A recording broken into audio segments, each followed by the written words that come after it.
Hello, Mr. Jayant. Welcome to the channel 队长来了. Many Chinese audience are impressed with you. They think you are a rational observer among India scholars, and your criticism of problems is based on a pragmatic attitude, which is similar to the Chinese people. Today, we will discuss some issues. And the first question. 我们都知道，印巴冲突中，印度惨败，阵风战机呢被击落，无人机也被摧毁，包括 S-400防空系统也被击中。但是呢，莫迪依旧在印度国内洗脑，宣传印度取得大胜，甚至派出国际宣讲团，去各国宣传虚假的胜利。那你认为这一次的惨败会让印度政府和军方吸取教训，未来更加的克制吗？ So thanks for having me. And it seems to me that you are quite correct in your assessment that India lost in the current war with Pakistan. It seems to me, based on what I have read or seen so far, that Pakistan was able to shoot down 5 Indian fighter jets within a few hours of the start of the fight. Yeah. If that is true, that should be a world record of sorts, because I don't think in any war has 5 fighter jets been shot down in such a short period. Now, I think it is easy to blame Modi for brainwashing Indians. The problem is that Indians are prepared to be brainwashed. They like to be brainwashed. They want to live under self-delusions and self-deception. They like to fool themselves in a view of grandiosity of their own society and their own culture.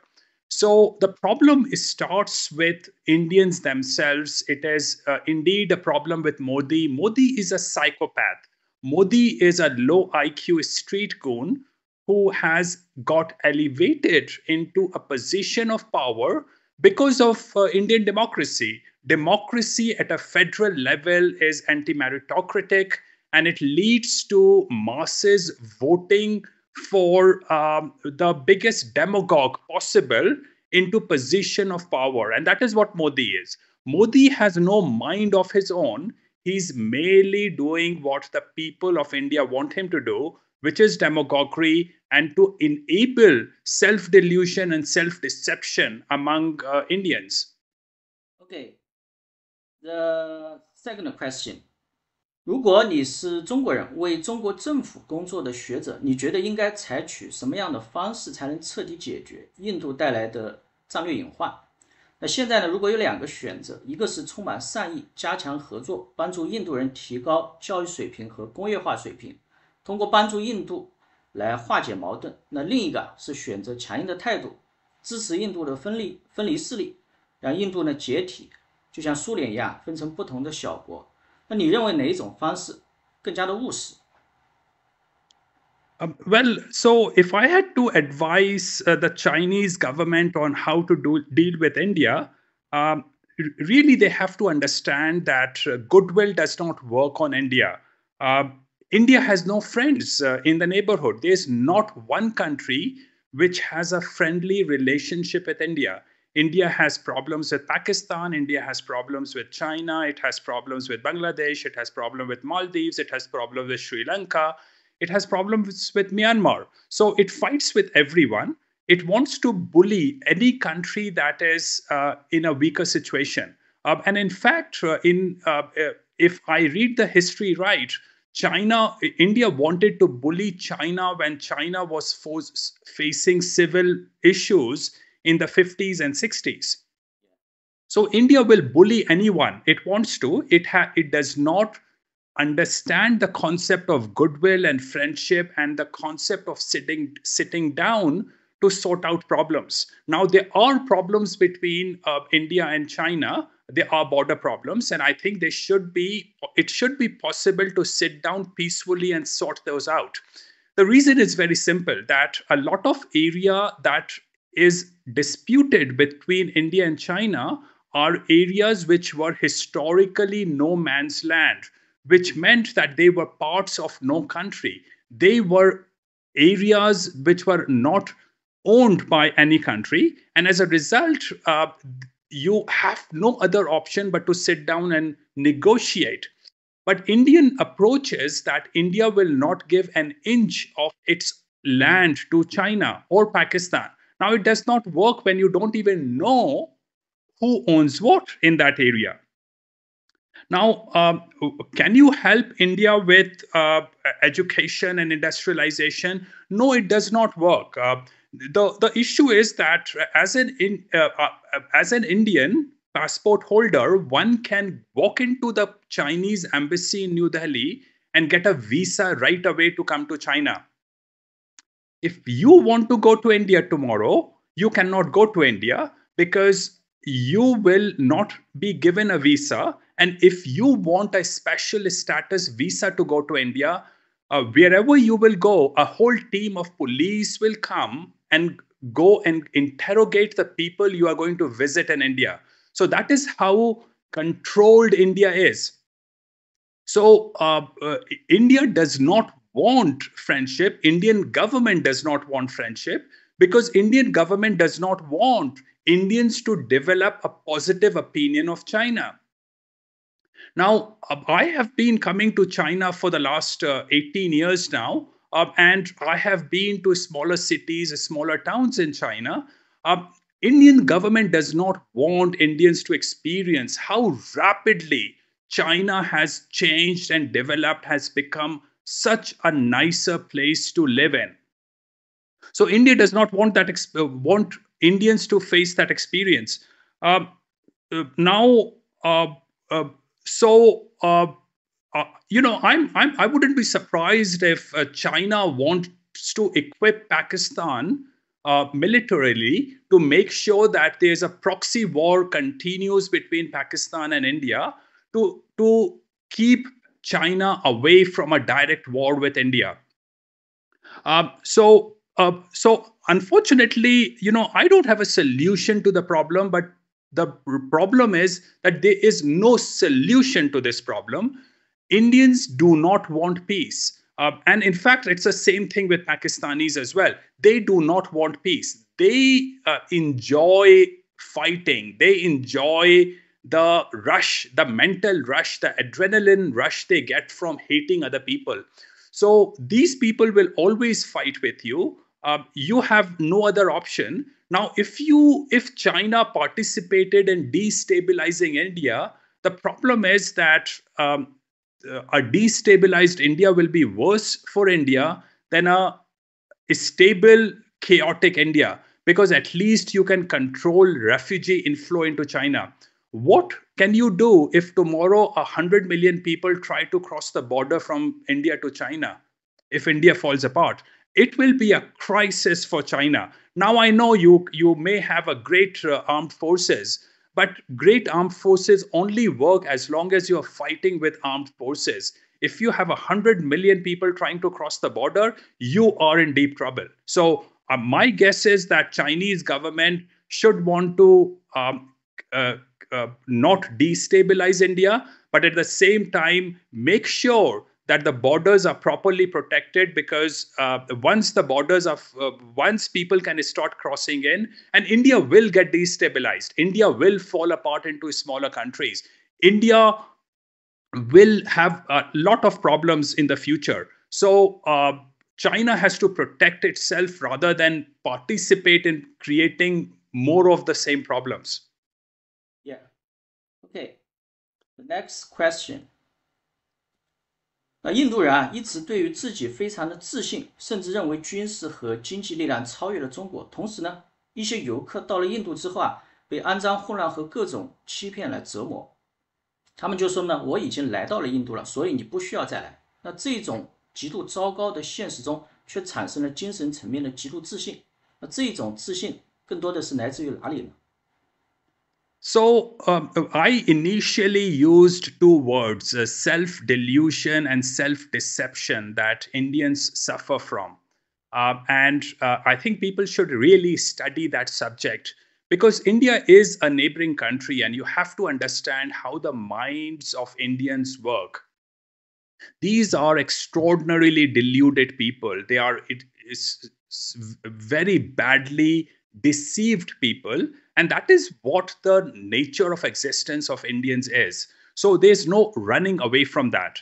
Yes, it is true that Indians really think that Pakistan won the recent war, that India was able to devastate Pakistan. On the television channels of Pakistan, uh, of India, there was news about India taking over cities in Pakistan, that they had destroyed everything to do with Pakistan, and they were about to take over the whole country when India was actually badly losing the war. So it is very easy to deceive Indians because they are prepared for self deception and they want to be deluded. Now, so they want to believe that India is a more industrialized country. India is a more is a better place to be in, and that Chinese have no freedom. So they don't want to believe anything else. In fact, if you look at the posting of the Prime Minister Modi over the last on Twitter or other social media, you will see that he's talking about how India has exceeded Japan in GDP. Now, that is bullshit. Japan is a first world developed country. India is a third world hellhole. There is no comparison. Japan is among the top 4 or 5 countries in the world. India is among the top 10 or 15 countries in the world. But Indians want to be fooled. So, yeah, it is indeed true that Indians want to believe that they are stronger and more powerful than China is. And you can do nothing about it. Here is the issue for me. As if I lived in India, and I no longer live in India, I do visit India quite often. If I lived in India, my biggest enemy would be the government of India. And why is that? The reason is that whenever I encounter a government servant in India, there's only one thing that matters, and that one thing is bribe. And you have to experience it to believe it. When you encounter a government servant in India, his only interest is in how much bribe he can get out of you. And if you are a woman, maybe sexual favors as well. So that is the minds of the Indian government people. They are predatory. They want to go after you. The Indian police uh, is is worse than criminals. So I want to see my Indian government as my biggest enemy, and anyone who harms the Indian government is my friend by definition. So, in my point of view, for a sane Indian, a defeat of India in the hands of Pakistan was a win for a sane Indians, because his enemy, which is the Indian government, which does not think about India at all, who does not care about Indians, was defeated. Now, what can you do about the chaos and the corruption and dirty India? Hey, it will get worse with time. India is going to continue to get worse. And I tell you, the envy Indians will face about China will continue to increase. And the reason is that India will continue to worsen. And at least in the foreseeable future, I see China continuing to improve. And this will create a huge amount of envy. Now, in China, here is a very important issue. At least in the Western countries, there's something called the 10 Commandments, which means that when you grow up, your society teaches you to think in terms of do's and don'ts. Don't do this. Don't covet women of other people, or don't be envious. Don't give false evidence in court. Those kind of things. In India, there is no concept of those values, which means that when people are envious, that envy is unconstrained. There's no restraint on that envy, and they can go completely berserk about it. So Indian envy will continue to increase going forward because because India will continue to get worse with time. The law and order is now, at least in my province of Madhya Pradesh, and I have traveled all over the country. In my province of Madhya Pradesh, law and order is 100% under the control of the mafia. So mafia uses the police. He calls up the head of the police and say, "Hey, go and get rid of this guy, kill this guy." So that is how bad the law and order situation in that country. So yes, the situation will continue to worsen, and China can do nothing about it. OK，那印度人啊，他是怎么看待犹太人的呢？全世界啊都在谴责犹太人对加沙的暴行，但是印度人却选择支持他们。同时呢，印度在南亚次大陆也推行地区霸权主义。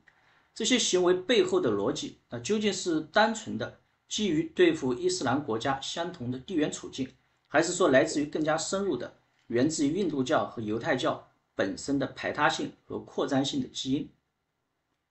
So the only reason Hindus in India, which is like 80 to 85% of the population, support Israel is because Palestinians are Muslim. Sorry, Israel, because these Hindus are anti-Muslim.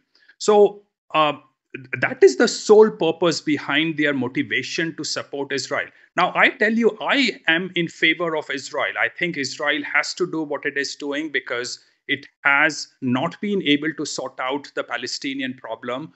And Palestinians are so indoctrinated in a way that no Muslim country around Palestine wants to accept Palestinian refugees. But having said that, the reason Indians support the war by Israel against Palestinians is because of their anti-Muslim mentality. And there is this increasing anti-Muslim hysteria developing in India. And that will come to hurt India very badly eventually, because there are close to 200 million Muslims in the country. You can't really make them foreigners within when they are such a big population. They are a major minority, and there's nothing that can be done. Indians should love, not to hate Muslims, but unfortunately, right from the very top of the politicians, they all want Indians to learn to hate Muslims. So unfortunately, there is no way out of this thing. India will support Israel for a wrong reason again, because it is anti-Muslim. Okay. So we have 7 questions here, just 4, and the next. No problem. OK， 那第5个问题就是印度移民啊，现在在西方世界越来越多。那你认为啊，他们最终能顺利的融入到当地社会吗？还是会改造当地社会，控制当地的政府，把种姓制、欺骗文化和肮脏混乱的习惯呢引入到西方，形成第2个印度？ Well, firstly, any kind of immigrants is a big problem for the host country. If you have a small number of immigrants in any society, they create problems because they fail to assimilate. It takes many generations for people to assimilate at best. But most people simply do not assimilate. Unfortunately, there are ghettos. Ghettos are areas where immigrants conglomerate. They get together in those areas and live together and work together. There are ghettos of immigrants in the US, Canada, Australia, New Zealand, UK for generations now.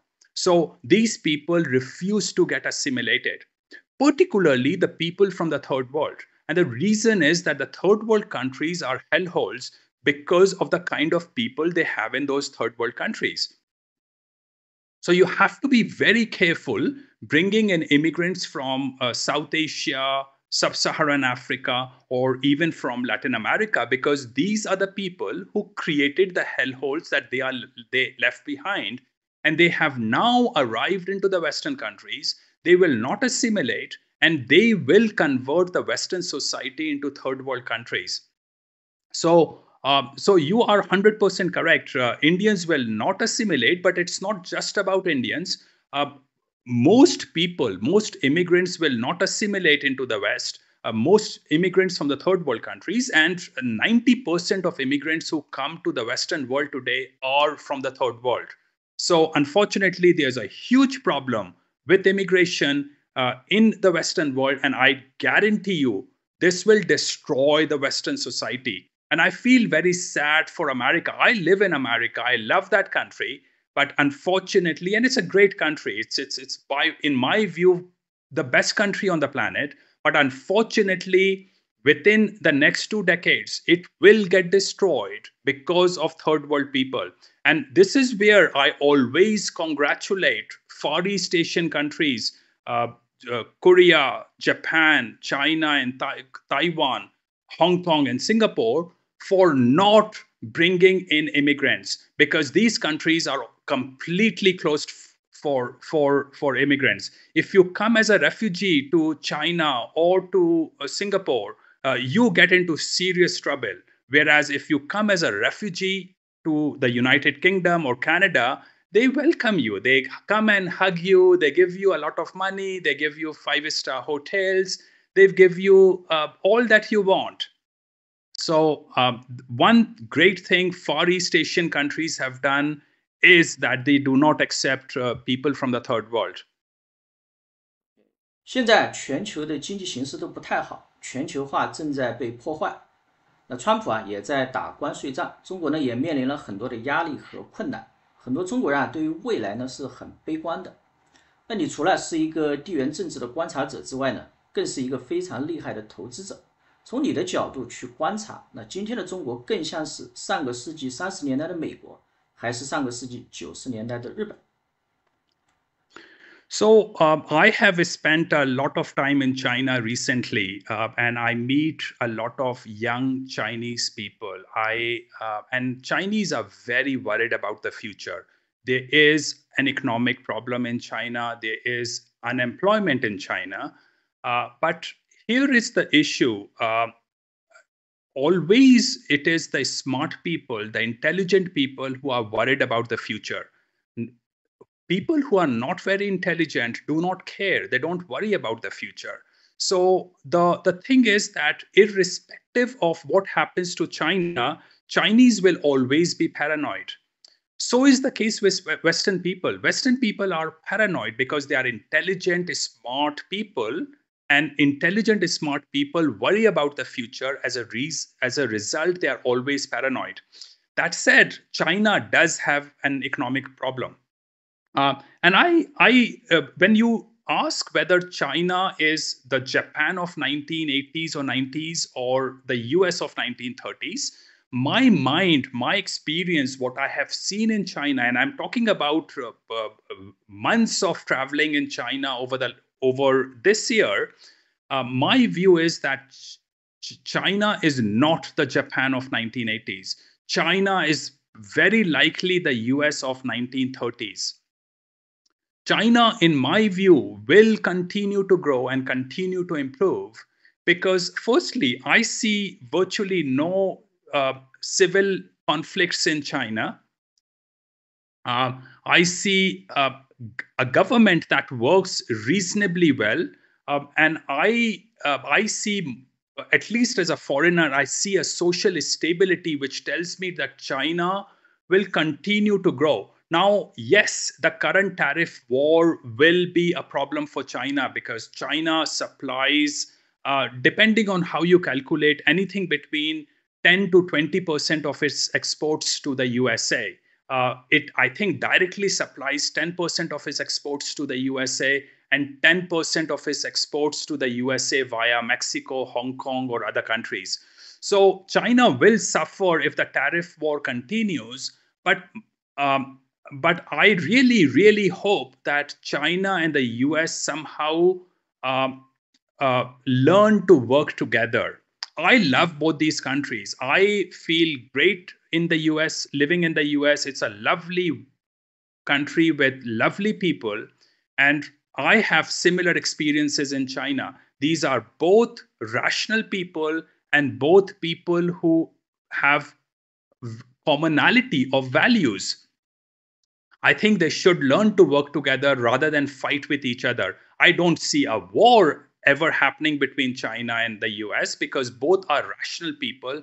But at the same time, I hope they learn to work together because these are the two countries that can improve each other by working together.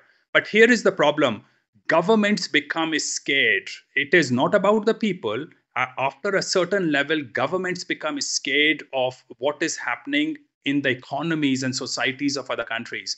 And I don't understand that those nuances about the government of China or the government of the USA. So I really hope that people wake up to learn to like each other. Here is the issue. Um, in the United States, when I tell my friend about China, they roll their eyes. They don't believe me. They don't believe that China has improved so much. Similarly, I'm told when I talk with Chinese in China what they think about the US. They are worried about speaking good about the United States because there is this social and peer pressure not to speak too positively about the US. So I hope the two people start open up their minds and understand that they are more alike each other rather than different from each others, and these two countries can work very well. In fact, when I drive around China, and I was driving around last week in China, um, and when I drive around in China, I go to new places, and I my mind sometimes thinks I am in the USA because the roads are like the USA, the cars are beautiful, the new places I go to are lovely. So um, I think China is becoming something that is a combination of the US and Japan.